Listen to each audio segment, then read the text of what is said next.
Peace, peace. Salam Allah. Shalom, Hotep. Like salam alaikum. Peace on these streets.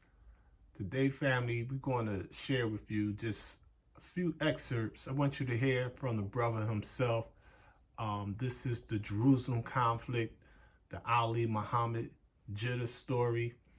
The synopsis is basically how the Afro-Palestinian, they identify themselves as Afro-Palestinians, and they're mainly Muslims, but some of them are Christians. And basically he was, showing how he did 17 years in the penitentiary. Now, I mean, he's disabled now, staying active in the struggle, but he's using his phone to help educate the world about the struggle in Palestine and Israel. And he basically showed that what they have that is real deep is they have basically, like in the United States, it's like a modern version of segregation or apartheid.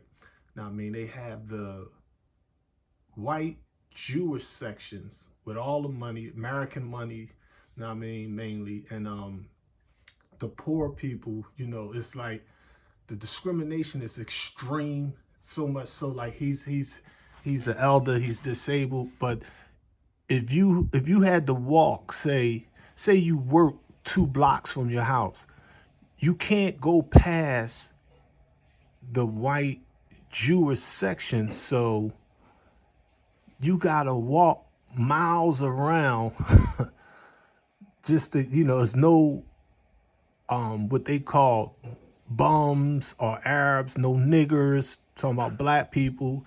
And I mean, it's so bad that they had like dozens of, he walked past the schoolyard and all the little children, little cute little Jewish boys and girls, they just start screaming, calling him a nigger, nigger, nigger, nigger. And he explained that many of the parents teach the children racism at a young age. Now, I mean, that's why they grew up hating Muslims and Arabs and Palestinians and all that stuff. And it's so segregated. The Muslim cats can't walk on the side with the Jewish cats.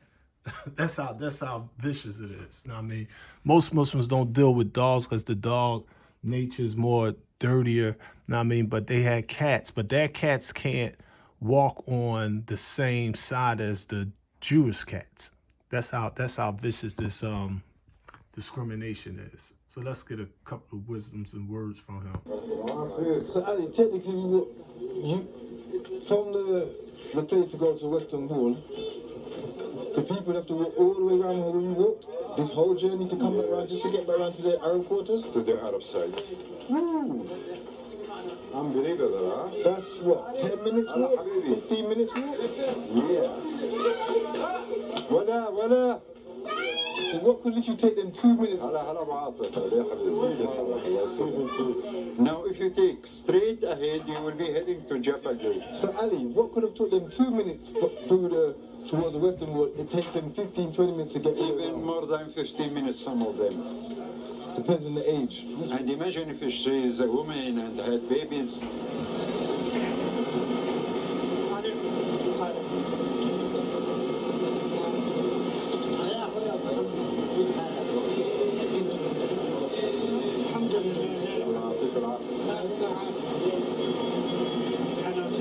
Let's go, brothers. So just now we are at the spices market. Spices market. In the past, but in the meantime you see you have various stores. But just now we can have a picture with the store of the spices. Which is really unique.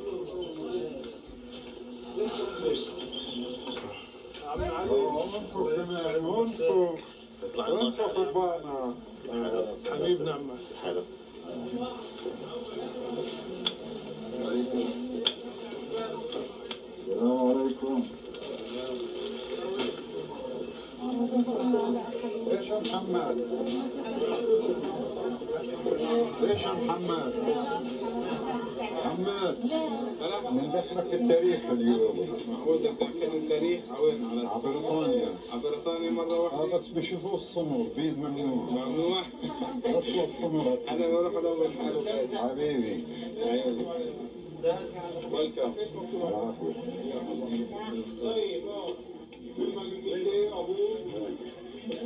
I just joked with them. I said to them, it will be shown in England, only for black people.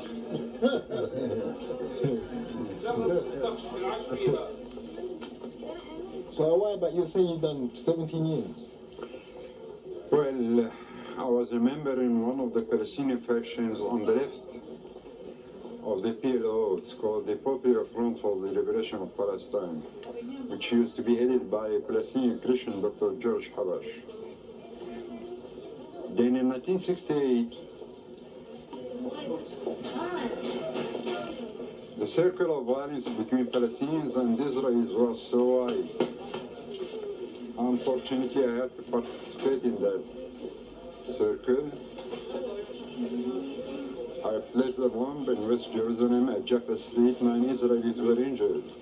Well, we did it because the day before Israeli planes bombarded a Jordanian city.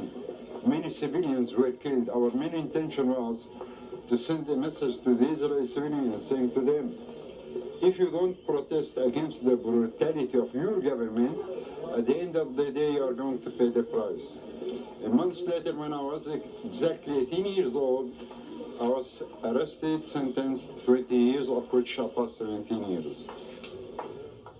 Listening to Ali Jeddah share his past experience gave insight to how committed he was to the Palestinian struggle. The overwhelming respect he's shown on the streets of Jerusalem is a clear sign of their admiration.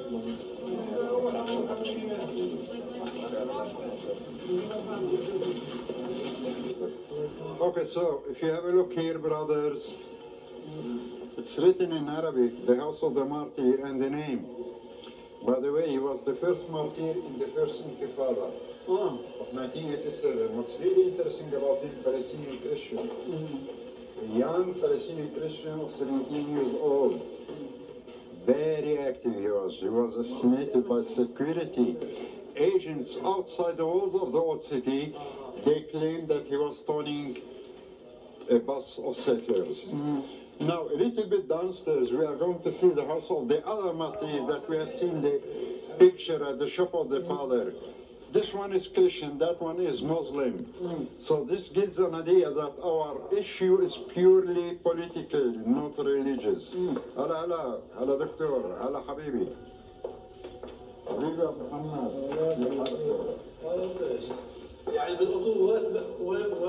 This is unknown to the Western world. Christians participating in the struggle for liberation. I wonder why. Here we are.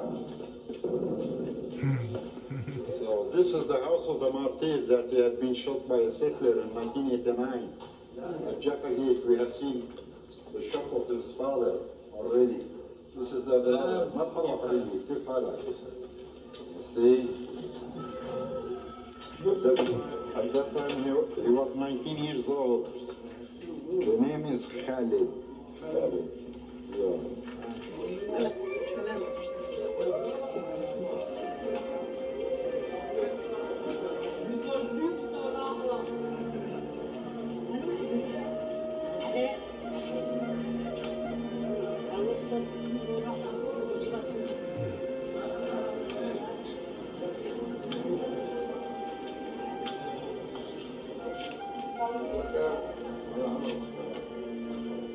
Here I was in the heart of Jerusalem, in the African community, a community unknown to the outside world, yet very much in existence.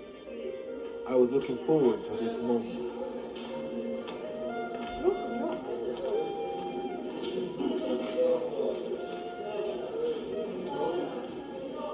So just now we are in front of the African quarter, this section and this section. So we have to go a little bit, my place, and talk a little little bit about the history of the Afro-Palestinians in Jerusalem. What are their troubles, sufferings, their ambitions, and their message to our people all over the world.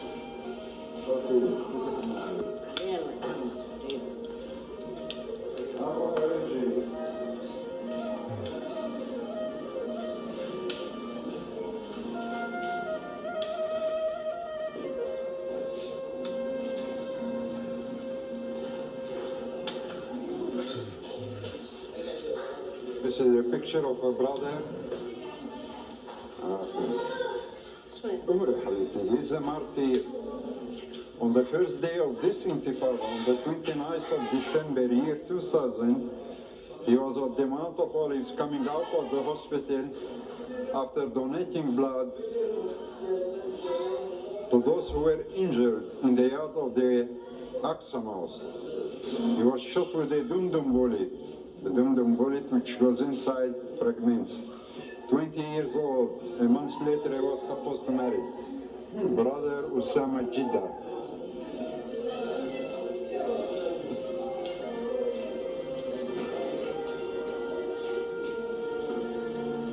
For being in relation to you, we are on the same thing.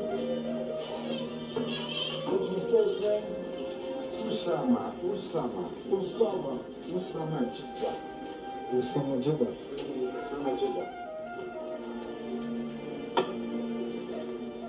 Mahmoud,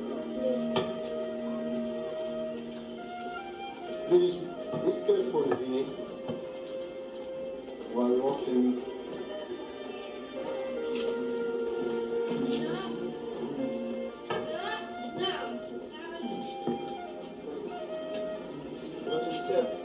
Watch your step.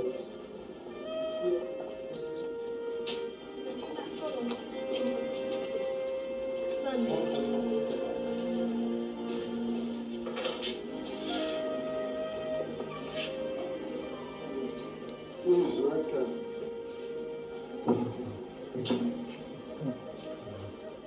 Welcome.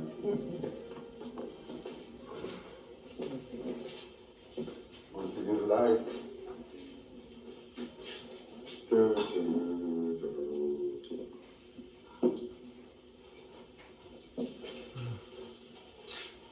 I'd like to say welcome at the African Quarter, which is unfortunately not on the map.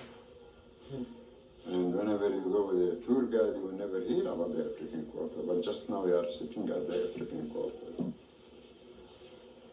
It's called the African Quarter because if you take our fathers, the first generation, like my father, he came with a group from Chad, another group from Nigeria, Senegal, Sudan. As pilgrims, they had been in Mecca, Saudi Arabia. They came to Jerusalem, stayed in Jerusalem, began to marry from the Palestinian side.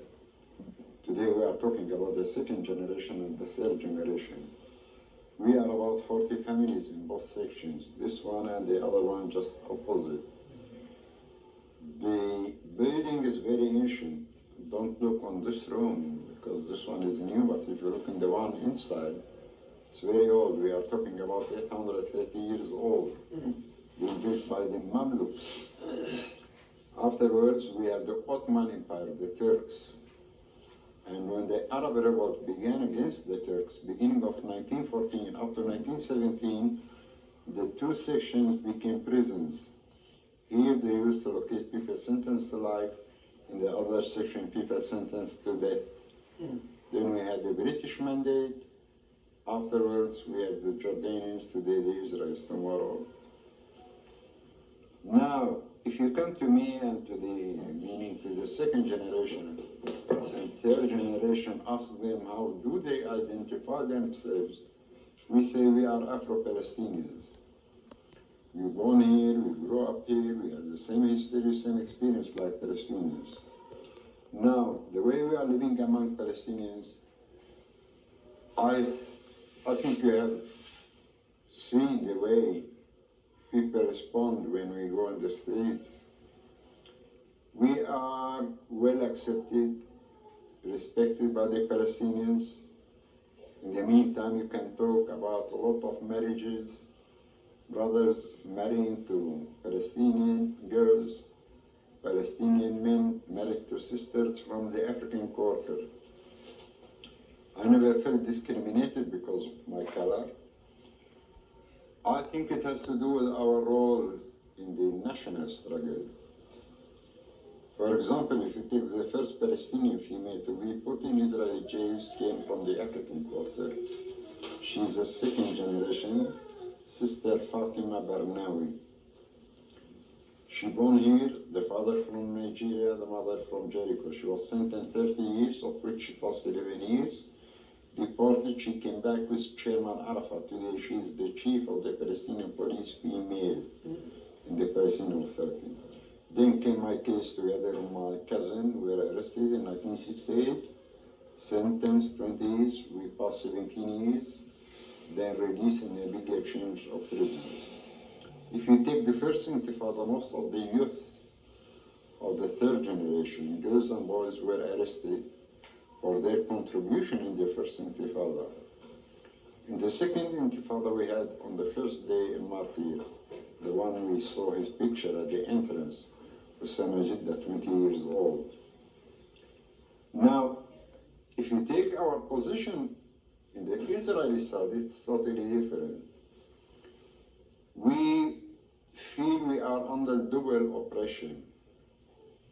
First, as Palestinians, second, because of our color.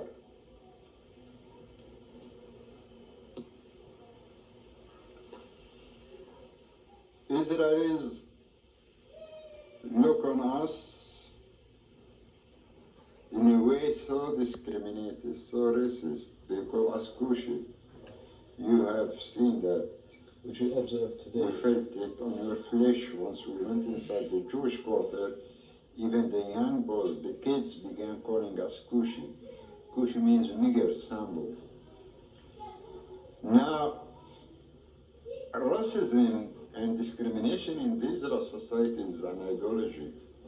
For example, you have two main groups, the Oriental ones, Faradim, and the European one, Ashkenazim, a lot of hostility between both groups. But today, among the various Jewish groups, the most discriminated are our people, those who immigrated from Ethiopia, the Falasha. They brought them in here, but in the meantime, they are totally isolated. I remember in the last of 80s, there was a campaign of donation of blood. Our people from Ethiopia donated like other Israelis. At the end of the day, they found out that all blood donated by the Falasha was thrown to the garbage. Even Shimon Peres, who is the president in the meantime of the Israeli state, when they asked him about his opinion, his comment about that, he said, well, we are not sure if their blood is clean or not. And for that, I think such facts should be known by our people abroad. Mainly our people in the USA and in the United Kingdom, because I see often our people, sisters, brothers, going around with the Israeli tour guide like a kettle of goats, fooling them, cheating them. If they smile to them, it's not because they respect them or they like them. They smile for their pockets, for the green money they have. And I tried many times to draw the attention of my people that there is a place that they should see, the African quarter. Most of them, they not dare to look at me even. Yeah. Now, the African quarter, let's say on the economic level, we are from the poorest sectors among the Palestinian people. Most of the youth, girls and boys, are obliged to quit school and go to work in order to support their families. We had another problem, it's becoming so crowded, the quarter, and there is an increase in the population, so the newly married brothers, sisters are obliged to move out to rent apartments, which means the hell for them. And to build a room inside the quarter, it's very risky, very dangerous. We had a case of a brother 3 years ago. He built one room on top of the roof of the parent house for the wife and 5 children.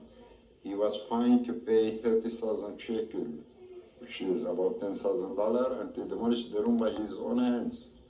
He was obliged to do it, otherwise they will demolish it and he has to pay for the expenses. So now our issue is in the total issue. Our situation will be improved once the issue of the Palestinian people is improved. Once we achieve our freedom, independence, I think we as Afro-Palestinians, as Black Palestinians, our situation also will improve. So once again, I say to you, you are welcome. To all our people abroad, whenever you come to Palestine, mainly to the old city of Jerusalem, they should know that they have a second house, second home, which is the African quarter. And I want from them that they don't have to feel strangers or just passers. We are not passers. We are deeply rooted in this country. We are talking about generations and generation and generation. For example, the picture which I have over here, I like to put it as an example for our roots in this country. Now, look at the picture quickly. The man holding the rope of the camel. The man holding the rope of the camel is the Caliph Umar bin Khattab. He is the third man after Prophet Muhammad. Caliph Umar bin Khattab. When he came to Jerusalem, look at the one who's riding the camel. He's a brother. Bala. No, not Bala, but another brother. So,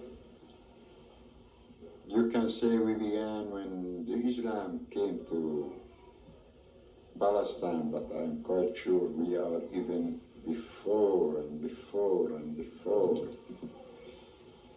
For example, if you go around to Jericho, if you go to the West Bank, some of the refugee camps over there, what's really strange is to see white people over there, like Tulkarem in the north of West Bank.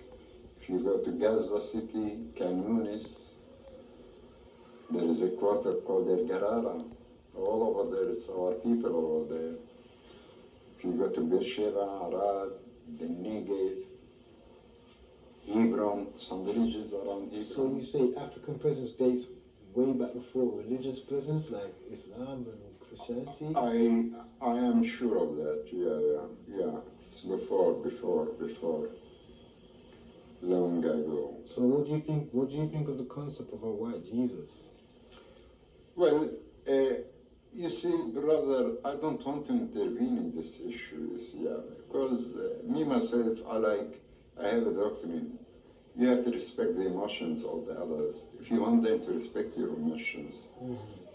But to what I heard from my father, from my uncles, they look at all prophets as people from our people. They regard Jesus to be black, Moses, Muhammad, Abraham. Yeah. Now, concerning Jesus, right, they look at him and I can say logically, in a reasonable way, he was from our people. He born in Bethlehem. So I can't imagine that he was blonde with blue eyes. No.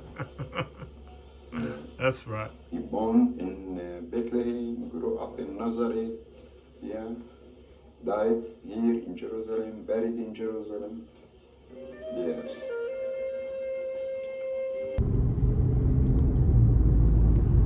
Imagine going to a store and it's saying whites only, no niggers allowed on the wall. You know what I mean?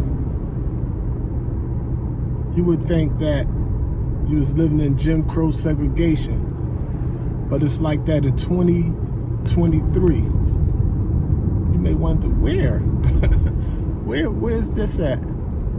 Palestine, specifically Black Palestine, or what they call African Palestinians or Afro-Palestinians. You know what I mean?